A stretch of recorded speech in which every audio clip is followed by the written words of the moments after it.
আমরা একটা নতুন জিনিস শিখতে চলেছি।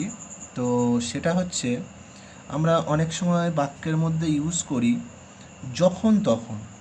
তো এই যখন তখনটাকে আমরা যখন ইংলিশে কোনো বাক্যে ট্রান্সলেট করব, তো তখন আমাদেরকে কি করতে হবে যে না, আমরা তো জানি যে যখন এর ইংলিশ হোয়েন হয়।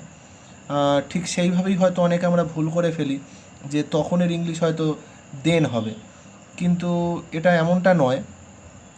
তখন আমরা কি করতে পারি যে আমরা যদি একটা উদাহরণ নিই যে যখন আমি বিদ্যালয়ে যাই তখন আমি একটি গল্পের বই পড়ি।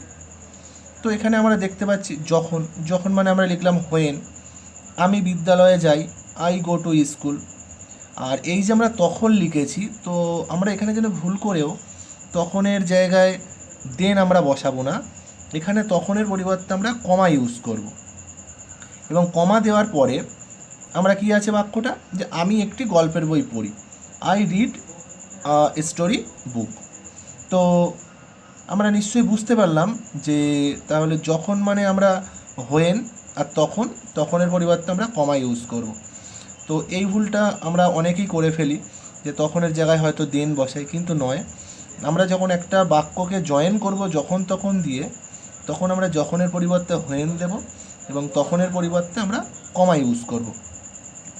ঠিক একইভাবে আমরা যদি দেখি যেহেতু সেহেতু, তো এখানেও আমরা দেখতে পাবো যে যেহেতুর পরিবর্তে আমরা অ্যাজ বসাবো এবং সেহেতুর পরিবর্তে আমরা কমা ইউজ করব। তো দেখে নিই আমাদের বাক্যটা কি আছে, যে যেহেতু আমি অসুস্থ ছিলাম সেহেতু আমি তাকে সাহায্য করতে পারিনি।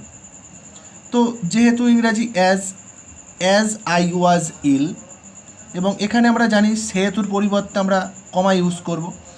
এবং পরের বাক্য আমাদের কী ছিল, আমি তাকে সাহায্য করতে পারিনি, I could not help him. তো ব্যাপারটা একই, যে আমরা যেহেতুর পরিবর্তে অ্যাজ দেব এবং সেহেতুর পরিবর্তে কমা দেব।